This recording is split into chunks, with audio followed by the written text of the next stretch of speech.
Yes, I'm discussing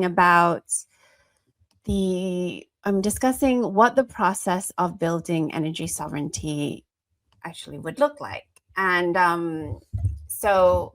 this is a tangible action for building energy sovereignty because when we talk about a sustainable and fully realized multipolar world, it is a world where countries can achieve sovereignty outside of the coercive mechanisms of the current US imperialist system.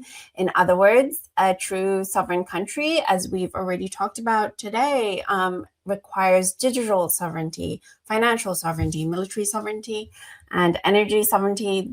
I just stole directly from KJ No when he came on Global Majority for Peace. And obviously, as we can see with the US-Israeli war on Iran, US wields energy as a geopolitical weapon. They use oil and fossil fuels to control global supply chains and pressure vassals and allies. We have seen that strategy play out domestically as well. We reported on Global Rise Weekly before Global South Rising. In February of this year, the Trump administration repealed the EPA, the Environmental Protection Agency's 2009 greenhouse gas endangerment finding, boasting that it was the largest deregulatory action in US history. This obviously prioritizes fossil fuel production over climate commitments. And a reminder that Trump famously and repeatedly has called climate issues a hoax. So on the domestic front, they are already proliferating this message of climate being a hoax. And then obviously on the geopolitical front, we have the US capturing Venezuela's oil, which is what Maduro's kidnapping was all about, and waging a war on Iran to lock down Middle Eastern reserves, to block supply chains to China. And really, as you've mentioned, Sarah, it really also puts a stranglehold on the EU. It is therefore imperative that Global South countries seek to break the dependency on oil and fossil fuels if they want to extricate themselves from US control. But as we've already discussed today, that's much, much easier said than done. However, China has been working on this for decades, positioning itself as the world's dominant engine of green energy, manufacturing and deploying solar, wind, hydropower, battery, and EV technologies at scale, offering developing nations a viable alternative to the fossil fuel dependence that underpins the US geopolitical control that I just mentioned. So this week, we see more evidence of this in the US, the $1 billion Chinese invested hydropower station beginning construction in Cambodia. I'm just going to pull up Carlos Martinez's tweet here. Carlos Martinez, friend of the show, co-founder of Friends of Socialist China, and he will be back on Global South Rising next week as our special guest, so tune in for that as well. But here he talks about this China-backed hydropower station in Cambodia, but I'm just going to quote from the South China Morning Post. So the work on the Upper Tay pumped storage hydropower project in the hilly southwestern province on Koh Kong started on April 10th. It was described as a future green power bank for Cambodia's national grid. It said the project was a large-scale rechargeable battery system with an installed capacity of 1 gigawatt. This is going to be a total game changer for Cambodia, and it aims to help the country advance towards a target of 70% clean energy by 2030. To sort of give context to why it's so significant, China began financing Cambodia's first major hydropower project in 2007, when Cambodia's electricity access was approximately 16%. That's in 2007. 16% meant that more than 11 million people lived without electricity. And it is a small country. So you can imagine 11 million people lived without electricity in 2007. Now, today, and the last assessment of this was that probably these statistics are from 2024. We now have over 95% electric coverage. This obviously will also and has also affected the poverty rate that went from 30% poverty to now 14%. So that meant that 4.1 million Cambodians lived in poverty in 2007. Mind you, 4.1 million Cambodians lived in poverty, but 11 million were without electricity. So just that's kind of like mind-blowing to kind of think about. And compared to, there's still people living in poverty in Cambodia, but it's down to 2.8 million.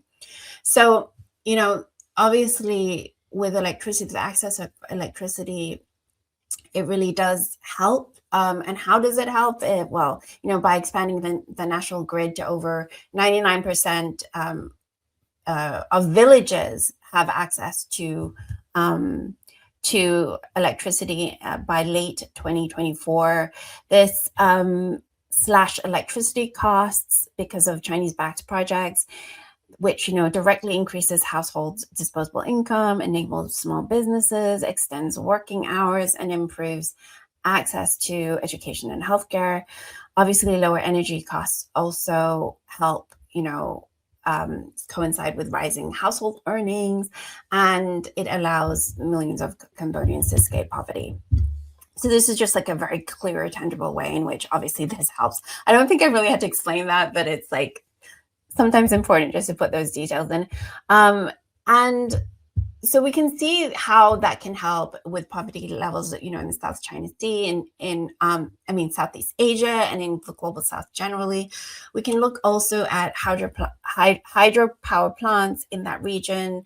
The Laos Mekong one, Nepal has one that should be completed in 2029. Again, Nepal has huge poverty rates, so that should help with that. And domestically in China, hydropower output climbed 10.8% year on year in March. And also, while it is dramatically greening its electricity grid, it is not anywhere near it wants to be. Sorry, my battery is running out of fuel.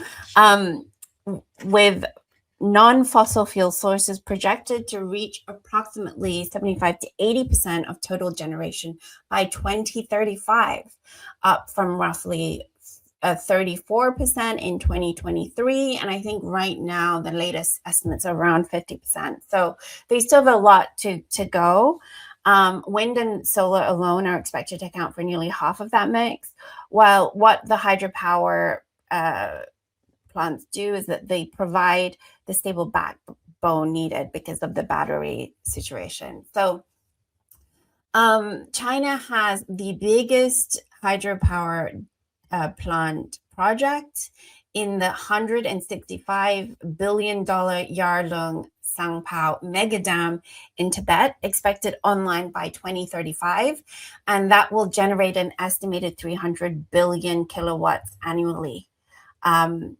Kilowatt hours annually, about 3% of China's total electricity, while also acting as a giant green battery bank. So this positions China to deliver reliable, clean power to its eastern megacities, which, you know, are massive. The biggest one is 33 million people population, Chongqing. So it's massive. And they are setting a concrete pathway towards a 2060 carbon neutrality goal. Of course, Western media frames this as but at what cost? And we're seeing reports earlier this year that the cost is that it would slow Earth's rotation further.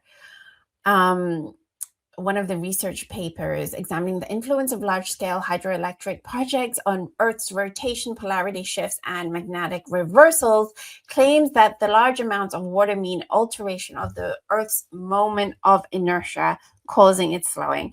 And I do have to say, though, I know this sounds extremely alarming, but it should be noted that despite this discovery, scientists admit that there is no noticeable influence on weather conditions or anything else. And when we consider the alternative, which is further entrenching ourselves in oil and fossil fuel dependency, that path, as we have discussed a lot in today's show, inevitably draws us into the logic of US imperialism, where war, genocide, and perpetual subjugation are the ultimate outcomes. So I would say, if it does slow the rotational dynamics of the Earth, which is very alarming to think about, and apparently it will extend our day by 0.06 microseconds.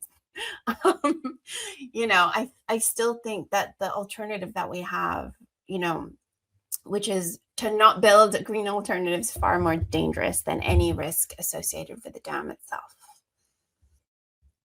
So, yeah. How are you guys feeling about the 0.06 microseconds extension? You go, João. No, I don't know. I was intrigued by the shift on the Earth's axis. That's crazy. I mean, that's a huge dam. Yeah, hopefully it doesn't have any. I guess we'll find out what happens. It's a done deal. But yeah, it's certainly better than fossil fuels. So I think it's minimal. I've read some. I mean, I'm being a little bit the devil's advocate. I've read about it as well, but we don't know really. I mean, it's we need energy, right? We're talking here on computers. We got very dependent on that. So we need to find ways of generating energies that also keeps the planet alive. So I think that's certainly better than destroying the Middle East, spending, I don't know how much you said, 2 billion a day with missiles to try, and so I think the hydro plant, the hydropower is a good way to go. I'm all for it. There's a lot of controversy. As an environmentalist, we see that in Brazil, the most hardcore environmentalists are against hydropower, but then are they living in caves? So it's tricky. We have huge cities. There's a huge demand for energy. Yes, there are environmental aspects, as I was talking about rare earth, of all of these things. I think the difference between what we with the United States and the West in general has been doing with what we should be doing, and what I hope China is doing, is to think those things through. And what is the impact? So, okay, we're going to destroy this area, so we need to, compensate in another area. So, we need to have systems thinking. We need to, think of the Earth as a whole system, as Buckminster Fuller used to say. So I think that's important, and I think the closest to that is certainly what the Communist Party is doing in China. I mean, now that you mentioned that 2 billion a day figure, which I completely forgot about, can you imagine that the Chinese invested hydropower station that I just talked about is only 1 billion? So they could build 2 a day in the US. They can't. They won't. Also, they've drained their water resources already. So maybe even if they could build a lot of solar panels and wind, and it has been increasing significantly, but not enough. Certainly now, not with Trump. So yeah, I mean, we need to investigate and find new ways. I think we certainly need energy. The whole global South wants to develop. Everybody has their smartphones. Nobody is satisfied living in the countryside. So it's we're going to have to find ways.